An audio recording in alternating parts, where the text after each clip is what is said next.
Hello and welcome to PPC Live The Podcast. I'm your host, Anu, the founder of PPC Live. And if you're used to hearing advice from PPC experts about how to ensure that we are keeping up with the ever-changing landscape, don't worry, you're still in the right place. But instead of relaying what the PPC experts are saying, I'm bringing the PPC experts to you. Every week, I'm bringing a different PPC expert about their biggest F-up, but also how they turn things around. We never leave things on a defeated note. And yeah, we'll be sharing what has been disappointing, who was the person that really helped us out, who discovered the error, because that's always it can be a bit of a biggie. So let's get straight into our topic now. Without further ado, what is the F-up you want to share with us today? It's roughly 4 months ago, an existing client of mine acquired a company. It's a client that is in the airport parking services, and they took over another company, which was already running a small Google Ads account. And my client, they basically wanted us to manage the account of the new company as well. Yeah. But they basically didn't want to pay extra money for it. So we were like, sure, if we can include it in our current agreement, but we'll see what we can do. So we took on the account, but basically decided to migrate it slowly to our existing setup for the account that was already running. So the new account, we sort of left it on its own and we didn't pay that much attention to it. The client agreed that we slowly migrated it to a new setup. And then after 6 weeks, we suddenly noticed that for some reason, the number of clicks went down dramatically. And also conversions went down. We didn't know what was happening. So of course we went into the account, we started looking at the data, and we noticed that a few days prior, conversions dropped to zero. We're like, to zero? What happened? The client didn't call us, as in there were still bookings, reservations for these parking spots were still being made. The website was doing fine. We tested conversion tracking with the Google Tag Manager and the preview. The tags were being fired. Data was sent correctly to Google. We didn't understand what was happening, but Google reported zero conversions. And then I decided to have a look at all the emails Google was sending to the inbox of that Google Ads account. And there was an email stating that the consent management platform wasn't implemented correctly. And if we didn't take action, they would stop allowing conversion tracking for this domain. And that is actually what happened. So we were very ignorant.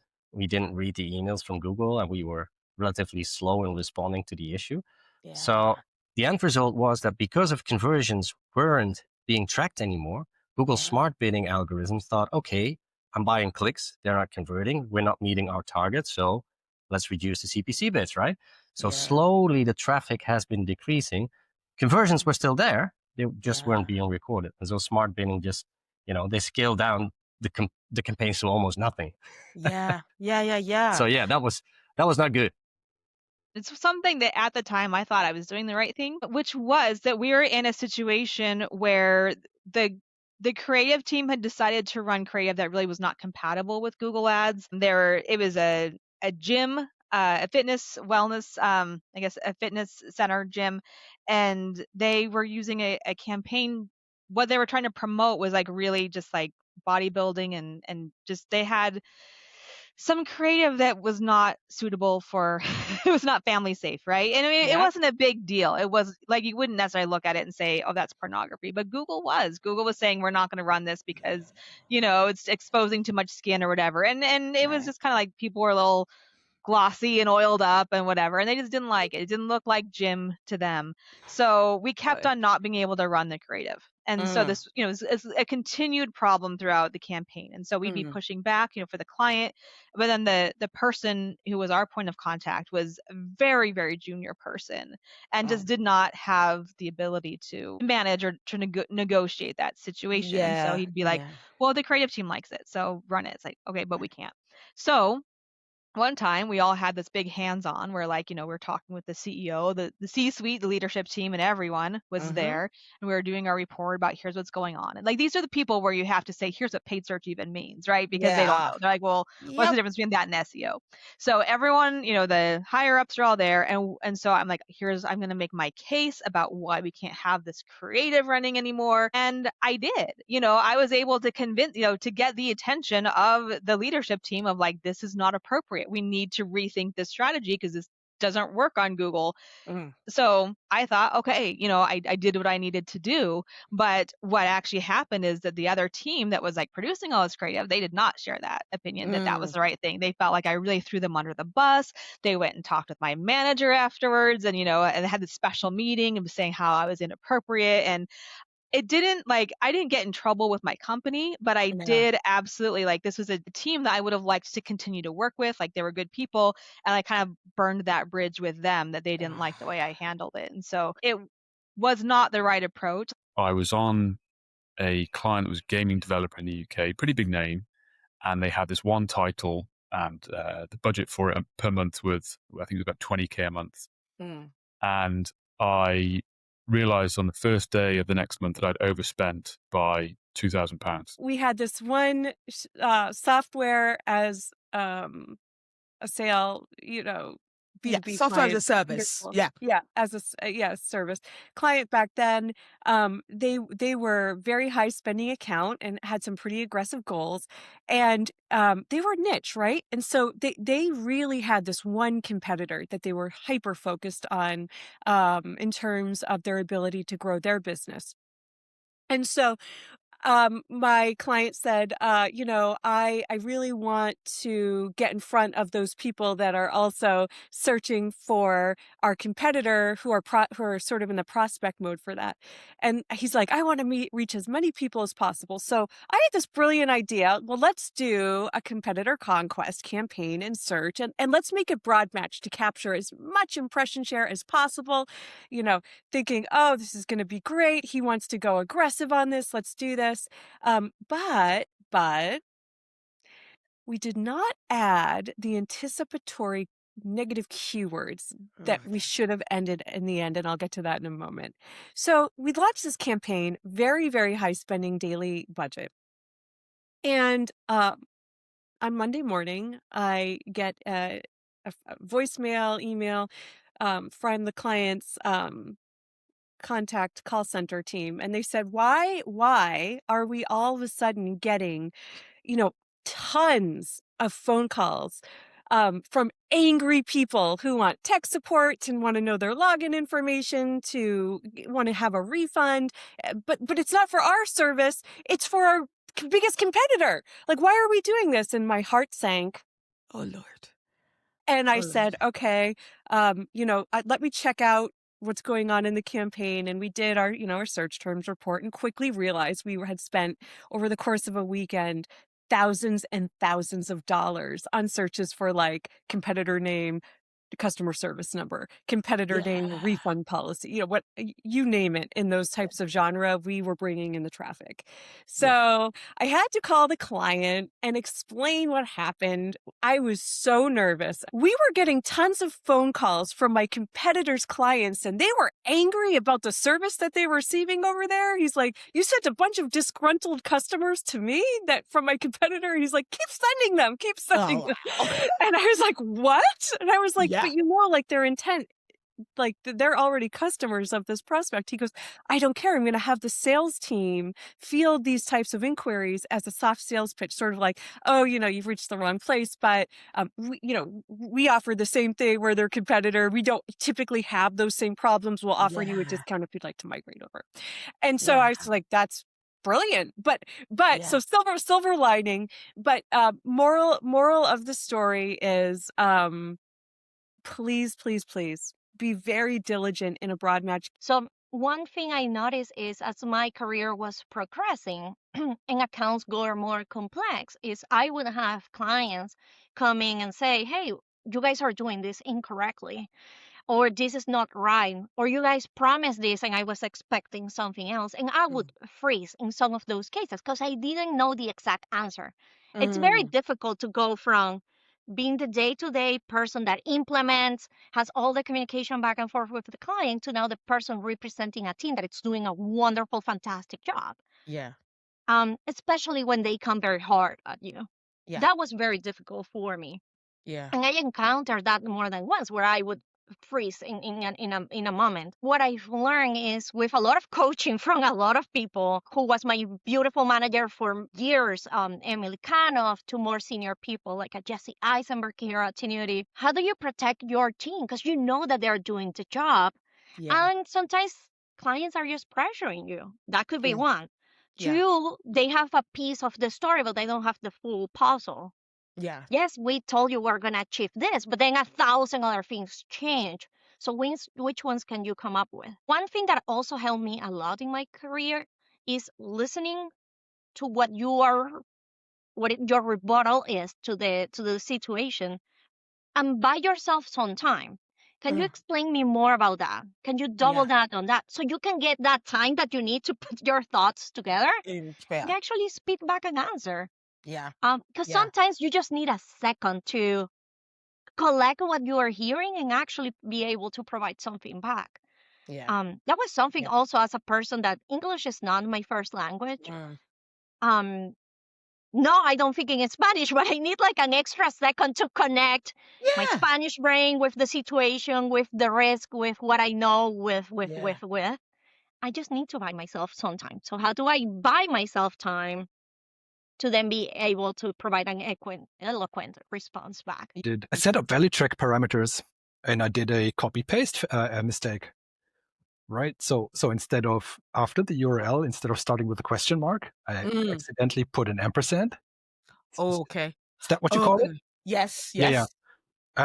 So then, as a result, all traffic from that campaign got directed to 404 pages for a couple of days. So that actually amounted to, I think, K in wasted ad spend. Something that's happened with a couple clients at AdSquire is, whenever we start working with somebody, like, pretty quickly we establish trust with that client because we do a good job and we start like getting them a ton of relevant leads, and they're really happy. And it's weird, like in legal, a lot of them like have been screwed over before by previous agencies who like promised the world and then like didn't deliver.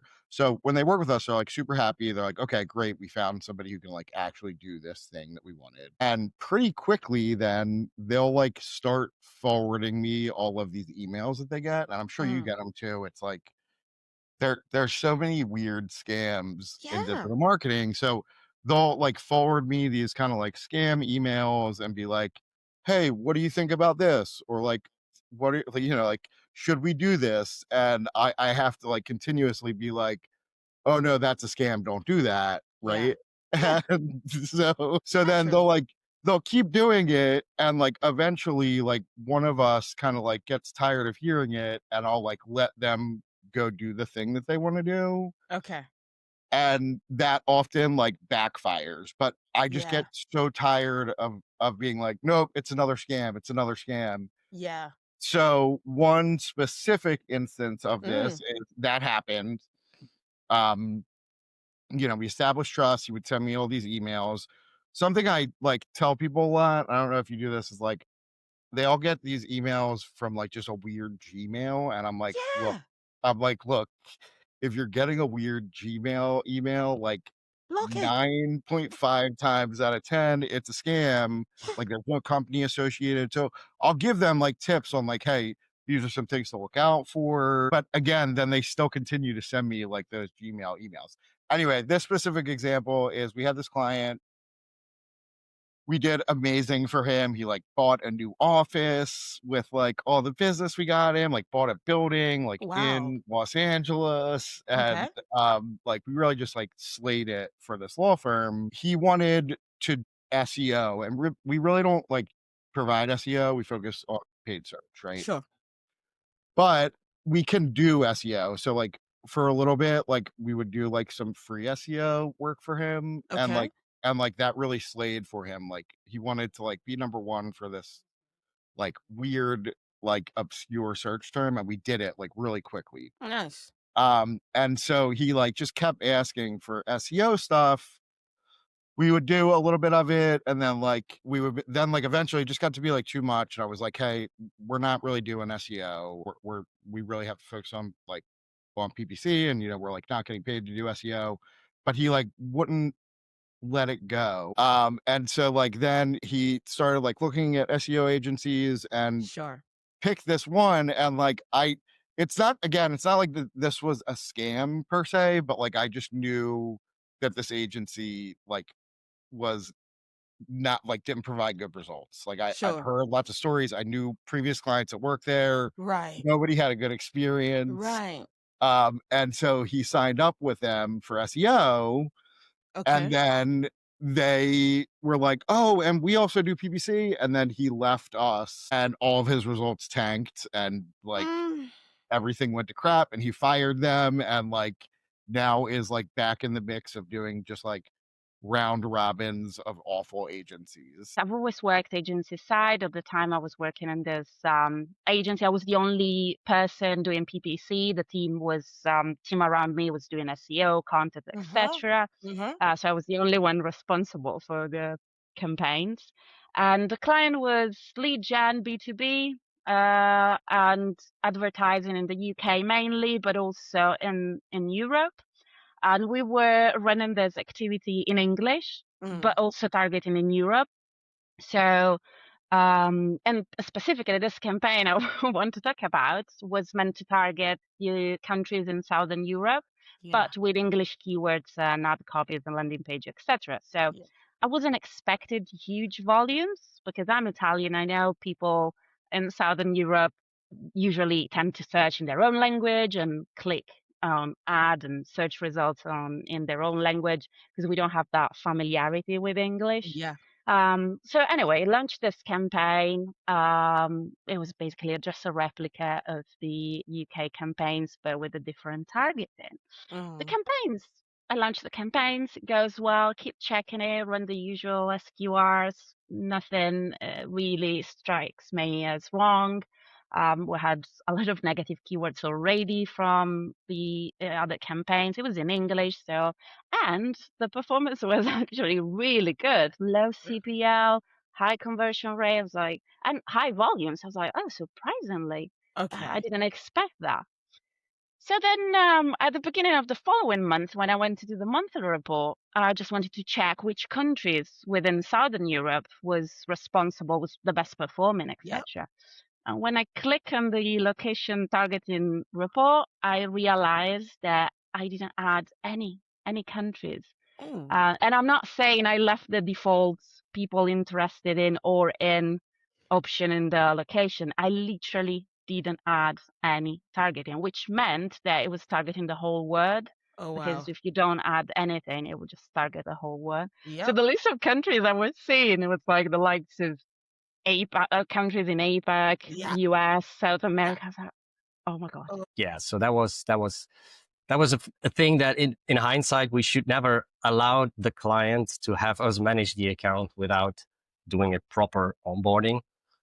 So that's basically the biggest mistake that we make, or the root cause of all this. That was a thing that in hindsight, we should never allow the client to have us manage the account without doing a proper onboarding. So that's basically the biggest mistake that we make, or the root cause of all this. So if someone has just found this kind of mistake as well, and realized that they've been ignoring Google for a while, maybe for a while it was for good reason, but that one of those emails was actually some important information about an update they should have made, and now they're like panicked. What's your advice to them? Emails was actually some important information about an update they should have made, and now they're like panicked. What's your advice to them as someone who has gone through that experience? What's your advice? So first take a deep breath and then try to fix it as quickly as possible. Make sure that you start spending again if smart bidding has been scaling down. Like I mentioned, just switch to manual bid for a while. Fix the conversion tracking, and in the process, be sure to always stay, get in touch with the client first, explain the situation, make sure that the client is aligned, then fix it. And once everything is up and running, perform the root cause analysis. Ask yourself, why did this happen? Ask it 5-6 times. Why did that happen? Okay, so why did that happen? And then once you have the root cause, I like to write down a post-mortem, something from the software development world, where if software gets broken, the good developers, they always write a post-mortem explaining what has happened, what they've learned from it, and they share it with the team. And I like to write it even for myself, so that in the future, I can always go back to it, Yeah. which helps me stay on track by fixing similar things. Well, I would say just own it. Own your mistakes. Be accountable for them. Do not try to hide it, because at the end of the day, like I said earlier, maybe no one would have found out, but what if they did? So it's always better to be honest. That's my approach in life and at work. So yeah, just own it. And When you realize that you have made a mistake or someone on your team has made a mistake, the first thing you have to do is stop the hemorrhaging or the bleeding or whatever's happening.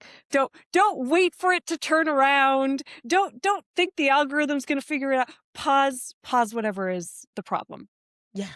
And then Okay. immediately call the client and Yeah. have a conversation. Don't send an email. Don't. Okay. Yeah. Call and have a conversation, especially if it's a big doozy. And we're talking, thousands and thousands of dollars in mistake, a lost budget, or a lost opportunity.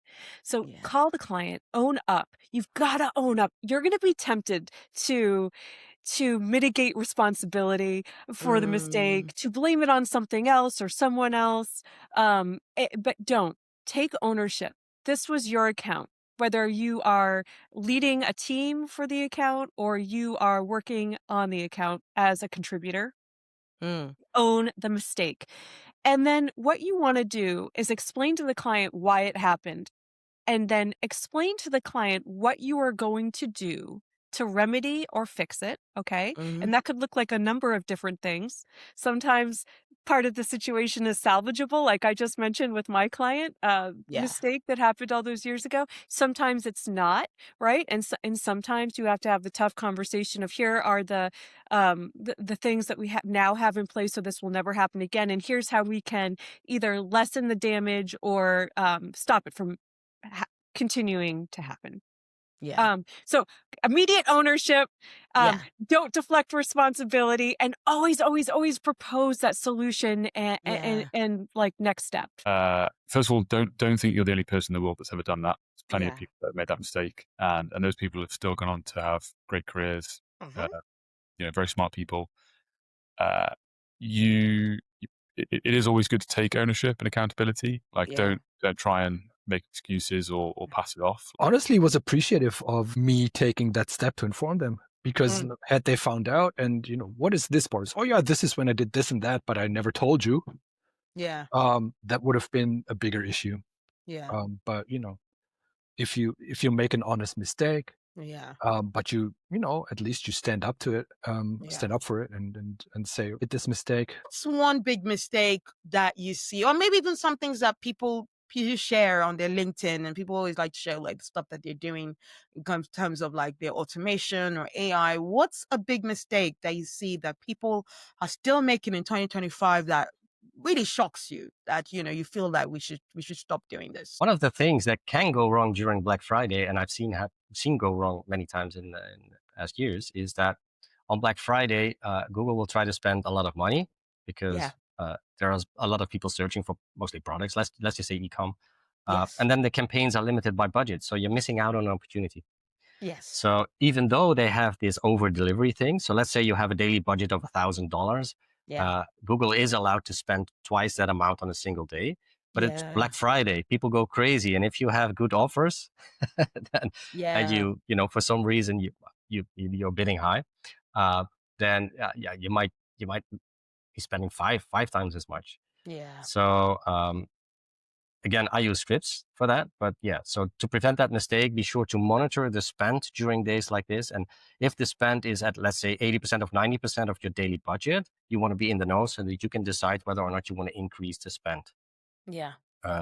So having a limited budget on days like Black Friday is a mistake. I think from memory, it was miscommunication. I think I maybe thought it was 22, and it wasn't. It was 20. And so from memory, I think I misunderstood, and then I think the way it happened was I checked the first day of the next month and noticed that actually the comms were that it was 20, not 22, and that was never like spend.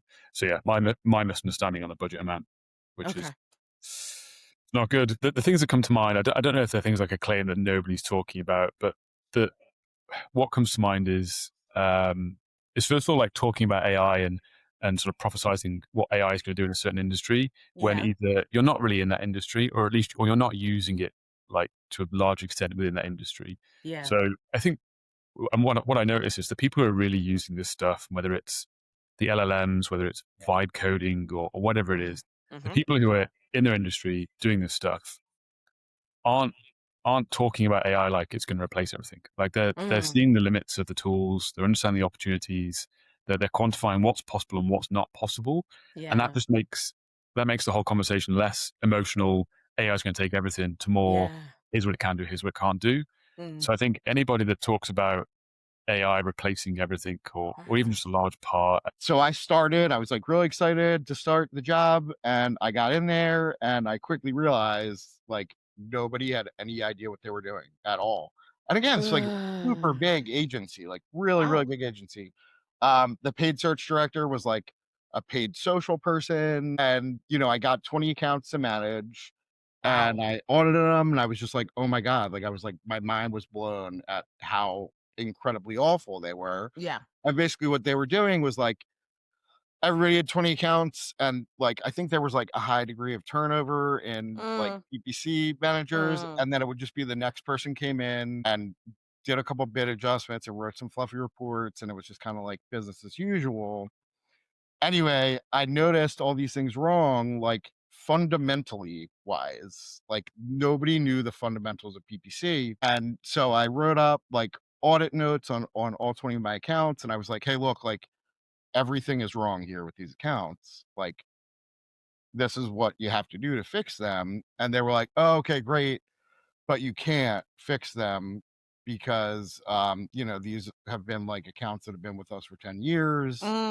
And so like you have to kind of just leave them and like maybe we can fix them over time. Yeah. Right.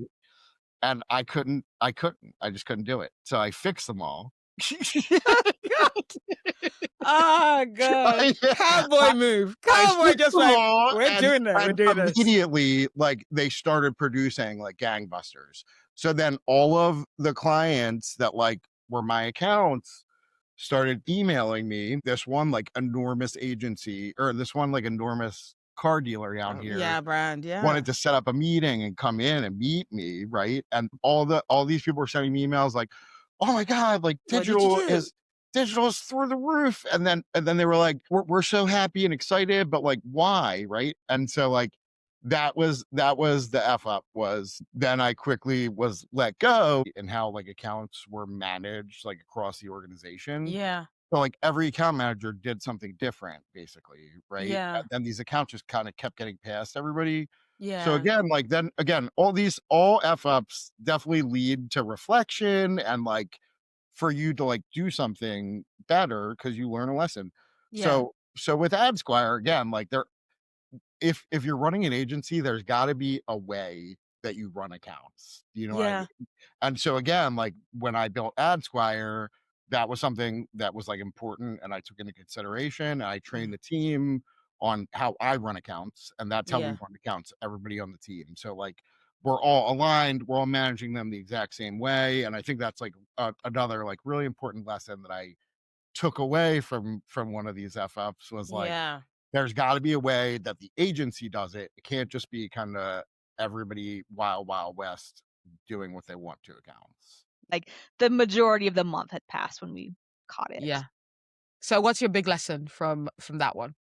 I what mean, would you advise on ways to avoid things like that? I mean, I was just like looking back, I'm like, how is that me doing that? Because like it's so weird that I just felt no accountability for like the management of it. Like if I remember right, I didn't report directly to the client. I was just like doing this back end stuff, and they had like a different like client manager that reported. I think I just felt too removed from the process, and so it was just like, no, I'll help out or whatever. But like I would never ever do that. You know what I mean? Like that's and what they did is they're like, all right, well, we need to manage this better, because to their point, I mean, they also dropped the ball, right? They didn't have they didn't have anyone actually on their team that was able to do it, which is why they're subcontracting this out. They didn't do any sort of check-ins or anything, so they should have been a lot more accountable too. I mean, both of us, like, I'm not trying to excuse what I did at all, but like, when you subcontract with someone, you have to have a check-in at some point, you know, like that needs to be going on. So then they got to be like really particular with, okay, here's our new, like, you know, guardrails, and like every single week we had to like say, here's how many impressions it got, here's how many clicks, just so they could like make sure something was running. So I mean, and fair enough, like it was a little overkill, but you know, they didn't know how to do anything else, and so that's what, because they didn't know paid search, which is again why they had to outsource it. So I was like reporting them all these dumb numbers, like with weekly calls and stuff. But yeah, it was. Those are the days. Those are the days early in your career when you're literally like, you know, you wish you were. It's not just about the paid search person's knowledge. It's about the people managing it and knowing how paid search works with other channels and knowing what they should be hearing from it. It's almost how I even see how we need to be working with AI, about how if you don't understand what good quality information is, AI can give you any bunch of nonsense, and you just be like, well, it's AI, so yay, copy and paste. And you've got to be careful not to be the kind of person that does that. So, you know, when we sit down and really ask tough questions about why the performance isn't up to par, or, you know, what's happening here, sometimes I think the biggest thing that gets under my skin is when I'm dealing with a product or service that has a much longer attribution window than is set up in the account. So for example, if you're a very high ticket item, or you have a service that requires a lengthy sales process, right? So, you know, they're not clicking on an ad and making a decision to act right there. It's usually weeks, sometimes months, right? And the attribution window is set up to 7 days in the account, or even like 15 days or 30 days. And really it should be much longer than that. And what ends up happening is the reason why it's such a, you know, a pet peeve of mine is I observe what happens in the client teams and the client dynamic. There's this never ending cycle of frustration. The client perceives that you are not getting the leads right as quickly as they need to. The algorithm in the client team that's supporting the account is thinking, oh my gosh, if we could just have a longer attribution window, we'd probably have enough data to feed the algorithm, you know, in mass. So I would say attribution window, make sure it's aligned with how your business actually sees sales come in. So as I mentioned before, big fan of AI. My personal professional, you know, goal is to kind of really be on the forefront of that for all of my clients coming in. So I highly recommend everyone tap into the bidding strategies that rely on AI and and certain parts of how Google Ads settings are related to that.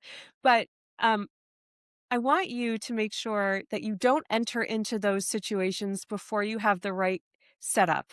So, you know, with AI comes a great responsibility as a search marketer, because we often assume, oh, this is going to get exactly what I want. It's supposed to be smarter and more intelligent than the other settings or bidding strategies.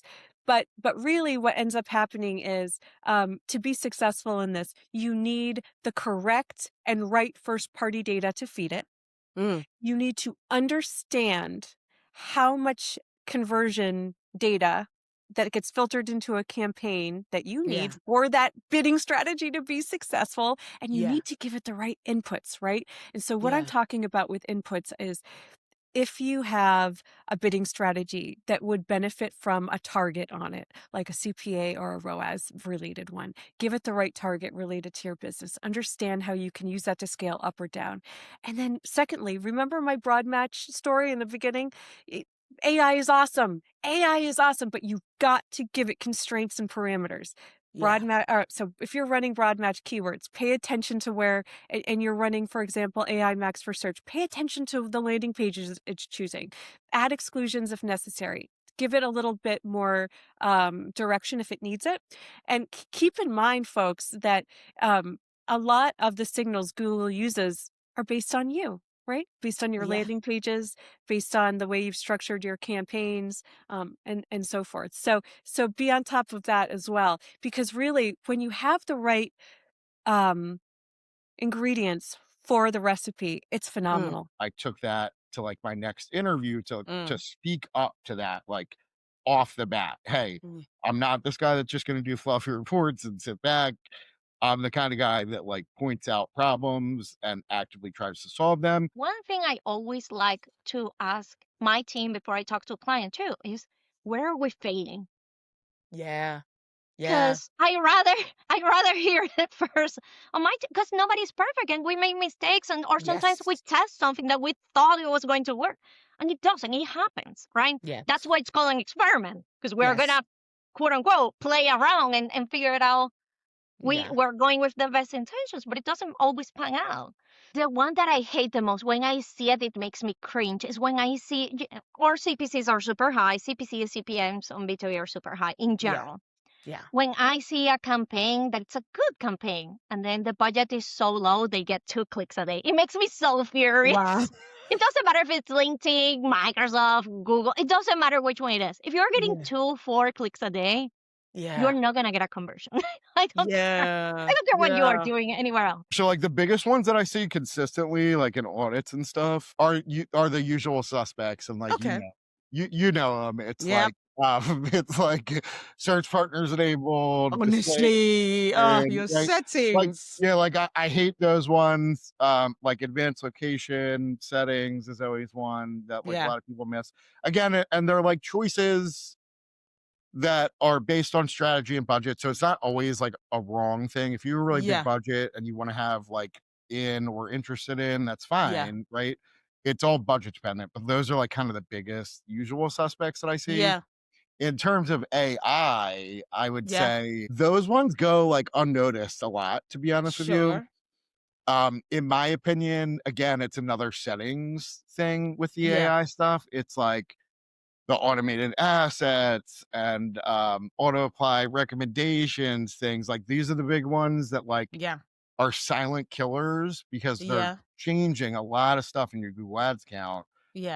And these, they're so hidden, those 2 settings, that nobody knows where they are. So like, again, that's another big one with the AI error. I actually have a team member, his name's Matt Davini, wonderful guy. He came to me with, he created through AI Studio, actually a thing that connects to Google Ads, and it will do an audit for you. And we will give you the tables with data. And you know, people are doing things. Simon Paulton at Tenuity, he created a Slack group for people when he's trying to figure, and he did this wonderful thing. He's like, this is not probably applicable to work, but I learned you can do this. And he posted his children, I don't know, let's call it soccer or baseball, I think it was, dates and times that they have practiced. You can put it into Gemini and tell it to add to, it was a PDF, and to add it into your calendar. I didn't know you could do that. So the ways people are actually using and experimenting with AI is changing. So if you're just using it for asking basic questions, there's so much more you can do with it.